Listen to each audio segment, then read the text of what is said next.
વાહન વ્યવહાર વિભાગ દ્વારા આપણા બસ સ્ટેન્ડમાં નવા વર્કશોપનું જ્યારે ભૂમિપૂજન થઈ રહ્યું છે ત્યારે મંચ ઉપર ઉપસ્થિત નગરપાલિકાના પ્રમુખ કામિનીબેન, તાલુકા પંચાયતના પ્રમુખ માન્ય જનકભાઈ, તાલુકા ભાજપના પ્રમુખ માન્ય વિક્રમભાઈ, શહેર ભાજપના પ્રમુખ માન્ય દિવાજી, એપીએમસી દેત્રોદના ચેરમેન માન્ય યોગેશભાઈ, વિભાગીય નિયામક માન્ય JN પટેલ, નગરપાલિકાના ઉપપ્રમુખ માન્ય રઘુભાઈ, મંચસ્થ તેજસભાઈ વજાણી, પુષ્કરભાઈ અને અહીંયા મોટી સંખ્યામાં ઉપસ્થિત સૌ ભાઈઓ બહેનો, લગભગ 5 કરોડ રૂપિયાના ખર્ચે આ નવા વર્કશોપનું આજે ખાતમુહૂર્ત થઈ રહ્યું છે અને આ સુંદર મજાની ભેટ આપવા બદલ વાહન વ્યવહાર વિભાગના માન્ય મંત્રી શ્રી હર્ષભાઈનો આપણા સૌ વતી ખૂબ ખૂબ આભાર પણ આજના પ્રસંગે અહીંયાથી વ્યક્ત કરીએ છીએ. લગભગ તમે હું જાણીએ છીએ કે આપણું આ બસ સ્ટેન્ડ લગભગ વાયા વિરમગામનું સૌથી જૂનું બસ સ્ટેન્ડ કહેવાય અને વિભાગીય નિયામક તરીકે JN પટેલ સાહેબને ખ્યાલ હશે કે વિરમગામ હોય, માંડલ હોય, શંખેશ્વર હોય, પાટડી હોય, આપણું આ ડિવિઝન ખૂબ મોટું છે અને લગભગ છેલ્લા 1.5-2 વર્ષમાં તો ઘણી આપણને નવી બસો મળી, પરંતુ ઘણી જે જૂની બસો હતી એના સમયસર રિપેર માટે સારું વર્કશોપ હોવું ખૂબ જરૂરી છે અને આવડા મોટા આપણા ડિવિઝનની અંદર આપણા જ ગામની અંદર આ વિશાળ અને મોટું વર્કશોપ બનાવવાનું જે રાજ્ય સરકારે આયોજન કર્યું એ આપણા બધા માટે નોંધપાત્રીય છે.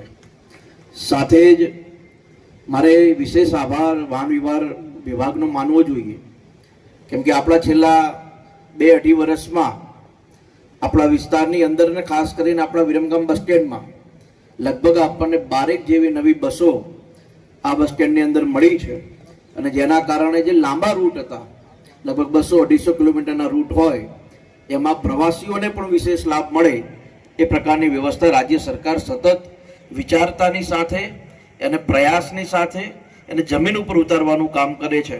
એ બદલ વિસ્તારના સૌ પ્રવાસીઓ વતી પણ રાજ્ય સરકારનો ખૂબ ખૂબ આભાર વ્યક્ત કરું છું. સાથે જ તમારા બધાના ધ્યાને મૂકતા મને આનંદ છે કે આપણે નળકાંઠાની અંદર એક વિશેષ અને સારું બસ સ્ટેન્ડ લગભગ 5 પ્લેટફોર્મનું બને એ પ્રકારનું એક આયોજન કરી રહ્યા હતા અને આપણે રાજ્ય સરકારમાં જગ્યા માટેની જે ભલામણ મોકલી હતી એ જગ્યા પણ આપણને મંજૂર મળી ગઈ છે. એટલે લગભગ નળકાંઠામાં પણ આપણે સારામાં સારું કમિજલા ખાતે બસ સ્ટેન્ડ બનાવવા જઈ રહ્યા છીએ, જેથી કરીને સૌરાષ્ટ્રમાં અથવા ભાલ વિસ્તાર એટલે કે ભાવનગર તરફ જતી કોઈ પણ વ્યવસ્થા હોય તો નળકાંઠાના લગભગ 32-35 ગામના લોકોને સારી સુવિધા મળે એ દિશામાં રાજ્ય સરકાર હતા સતત વિચાર કરી રહી છે. આજે અહીંયા જેટલા પણ ડ્રાઈવર ભાઈઓ હોય, કંડક્ટર ભાઈઓ હોય, એ પણ આપણી આ સુંદર મજાની સલામતી સવારીમાં આપણને ખૂબ સહયોગ આપી રહ્યા છે.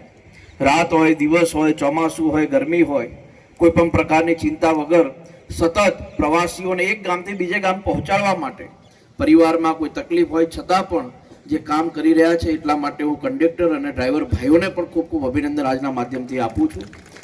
મારી આપ સૌને ખાસ વિનંતી એટલી છે, જેટલી જવાબદારી પબ્લિકની હોય બસ સ્ટેન્ડમાં સાફ સફાઈની વગેરે, એ જવાબદારી આપણે કર્મચારીઓ પણ જો નિભાવીએ તો મને એવું લાગે છે કે આપણે બસ સ્ટેન્ડની અંદર સાફ સફાઈ મોટા પ્રમાણમાં રાખી શકીએ. વાહન વ્યવહાર વિભાગે સમગ્ર ગુજરાતની અંદર એક પ્રયોગ એ કર્યો છે કે દરેક બસ સ્ટેન્ડ સારા રહે, સુંદર રહે. મને બરાબર યાદ છે, લગભગ 15 વર્ષ પહેલાં આપણે આ બસ સ્ટેન્ડમાં એટલું બધું પાણી ભરાતું કે ના પૂછો વાત. પછી એની થોડું 2 ફૂટ જેટલું નવું જ્યારે આ બસ સ્ટેન્ડ બન્યું ત્યારે એને ઊંચાઈ ઉપર લાયા. અહીંયા અત્યારે JN પટેલે વાત કરી કે વર્કશોપ આપણે બનાવીશું, એમાં પણ માટી પુરાણ કરીને એને ઊંચું કરવાનો પ્રયાસ કરીશું. પણ આપના ધ્યાન મુજબ હું JN પટેલને એટલું ધ્યાન દોરું કે આ બસ સ્ટેન્ડ માત્ર બસો અહીંયાથી જતી આવતી નથી, પરંતુ આજુબાજુના લગભગ 100-200 કિલોમીટરના વિસ્તારમાં રોજ બરોજના અપડાઉન કરતા લોકો પણ અહીંયાથી જતા હોય છે. લગભગ અમદાવાદથી દિલ્હી જ્યારે ટ્રેન ન હોય તો બસના માધ્યમથી કાટલોડિયા, ચાંદલોડિયાથી રોજ અપડાઉન અહીંયા ધંધા અર્થે લોકો આવતા હોય છે. તો એક એવો પ્રયાસ થાય કે બસો બને એટલી રૂટ કેન્સલ ન થાય ને બંધ ન થાય એવો પ્રયાસ આપણે બધાએ કરવો જોઈએ. હું કાલનું જ ઉદાહરણ આપું. કાલે સાંજની અહીંયા જેટલા પણ દુકાનદારો હોય એ સાંજની 6 કે 6:30 ની બસમાં અમદાવાદ જાય. કાલે રયાપુર જોડે એક બસ બંધ પડે. હું ત્યાંથી નીકળતો હતો એટલે બધા લોકો સામે ચાલતા આવતા હતા એટલે મારા કાકા જ જતા એટલે મેં પૂછ્યું શું થયું કે બસ બંધ પડી છે. એટલે મારી એવી એક વિનંતી છે કે આપણે નવી બસો જોતી હોય તો માન્ય હર્ષભાઈને આપણે વિનંતી કરશું, આપણે જેટલી જોઈએ એટલી નવી બસો પણ મળશે, ક્યાંય પણ કચાશ આપણે નહીં રાખીએ. પણ મારી એક આપશ્રીને વિનંતી છે કે આખા અમદાવાદ જિલ્લાની અંદર કોઈ ડિવિઝનની અંદર કોઈ નાની મોટી તકલીફ હોય તો વાંધો નહીં, પણ આપણા વિરમગામ ડિવિઝનમાં કોઈ પણ પ્રકારની તકલીફ ન રહે એવી વ્યવસ્થા સરકારી કર્મચારી અને જનપ્રતિનિધિ તરીકે આપણે બંને જો સાથે મળીને કરશું તો લોકોને વિશેષ લાભ મળશે. મારા ડેપો મેનેજરને અને એમની ટીમને પણ અભિનંદન આપવા છે. લગભગ પાસ કઢાવવાની વાત હોય, અહીંયા આવતા નાના જે વિદ્યાર્થીઓ હોય જે રોજબરોજ અપડાઉન કરતા હોય એને પણ આપણા બસ સ્ટેન્ડ તરફથી સારી સુવિધાઓ મળે છે. પરંતુ એમાં પણ ક્યાંય કચાશ ન રહે, બીજી કોઈ પણ પ્રકારની મદદ આપણે બધા સાથે મળીને કરીએ તો એમાં પણ તમે મારું ધ્યાન દોરી શકો છો, જેથી કરીને આપણે રાજ્ય સરકારને દરખાસ્ત એમાં મોકલી શકીએ. મારે મંચસ્થ તેજસભાઈને પણ વિશેષ અભિનંદન જ આપવા છે. કદાચ આપણે તો જનપ્રતિનિધિ તરીકે આવા કોઈ કાર્યક્રમ હોય ત્યારે આવતા હોઈએ, પણ તેજસભાઈ વારંવાર અહીંયા વિદ્યાર્થીઓના કોઈ પ્રશ્ન હોય, કોઈ પાસ કઢાવવામાં કોઈ વિલંબ થતો હોય તો એમનું ધ્યાન તરત હોય. પાણીનું કોઈક દાડો આરો બંધ હોય, પંખો બંધ હોય તો પણ નાનામાં નાની જે સલાહકાર સમિતિના સભ્ય તરીકે તેજસભાઈ જે કામ કરી રહ્યા છે તો આજના માધ્યમથી અમને વિશેષ અભિનંદન આપું છું. એક સરકારી સ્કૂલના શિક્ષક હોવા છતાં પણ વિદ્યાર્થીઓના પ્રશ્નોને લઈને હંમેશા એ એક્ટિવ હોય છે. અને આ પ્રકારનું કામ જો આપણે બધા સાથે મળીને કરીએ તો મને એવું લાગે છે કે આપણું જે વિઝન છે, આપણું જે હેતુ છે એને આપણે પાર પાડી શકીએ. મારી JN પટેલ સાહેબને એક વિભાગીય નિયામક તરીકે એક મારી વિનંતી એટલી છે કે વિરમગામ એક ખૂબ ભારવાળી જગ્યા થઈ ગઈ છે. ભાર એટલે એટલી બધી બસો, એટલું બધું વિસ્તાર. તો આપણે આવનારા દિવસમાં એક માંડલમાં નવું બસ સ્ટેન્ડ બને એ દિશામાં આપણે લોકોએ કામ કરવું જોઈએ, જેથી કરીને વિરમગામમાં ભાર થોડો ઓછો થાય. સાથે જ મારી આપશ્રીને વિનંતી છે કે માંડલની સાથે એક દેત્રોજમાં હમણાં જિલ્લા કક્ષાની સબ હોસ્પિટલ મંજૂર થઈ છે 100 બેડની. એટલે ભવિષ્યની અંદર દેત્રોજમાં એટલો બધો ભાર વધશે, લોકો દવાખાને આવશે, એના માટે એની બસની વ્યવસ્થા.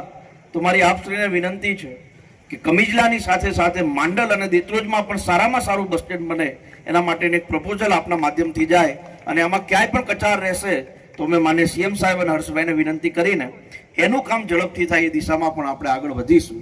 ઘણીવાર આપણે જનપ્રતિનિધિ તરીકે અથવા આગેવાન તરીકે એવું વિચારતા હોય વિકાસ એટલે શું, એટલે આપણે રોડ, રસ્તા આ બધી બાબતોએ ચિંતા કરતા હોય એટલે વિકાસ. એમ ખરેખર વિકાસની પરિભાષા ખૂબ મોટી છે જે આપણે બધાએ સમજવાની જરૂર છે.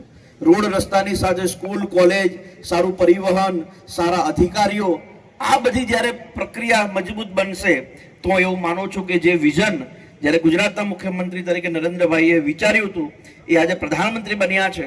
પણ આપણે બધા જો નજીકના સમયગાળામાં સંયુક્ત રીતે જો કામ કરશું જનપ્રતિનિધિ અને અધિકારીઓ તો વિસ્તારની અંદર વિકાસ પણ થશે અને લોકોને વિશેષ લાભ પણ મળશે. પુનઃ એકવાર આજના કાર્યક્રમમાં આપ સૌ અહીંયા પધાર્યા, આપ સૌ લોકો આ ખાતમુહૂર્તના સાક્ષી બન્યા એ બદલ આપ સૌનો હૃદયના ભાવથી આભાર પણ વ્યક્ત કરું છું. અને સમગ્ર વિરમગામ બસ સ્ટેન્ડની ટીમ, ચાહે ડેપો મેનેજર હોય, ચાહે નાનામાં નાનો કર્મચારી હોય, અધિકારીઓને પાણી પીવડાવવા આવતો એક પ્યુન પણ કેમ ન હોય, આ જે બધું બન્યું છે એ દરેક લોકોના સહયોગથી બન્યું છે. એટલે આપણે સૌ સાથે મળીને આ વિરાસતને આપણે સાચવી રાખીએ, આ બસ સ્ટેન્ડમાં સુંદરતા અને સ્વચ્છતા જાળવી રાખીએ એવી આપ સૌ પાસે અપેક્ષા રાખું છું. આપ સૌનો ખૂબ ખૂબ આભાર. જય હિન્દ, જય ભારત. ખૂબ ખૂબ આભાર.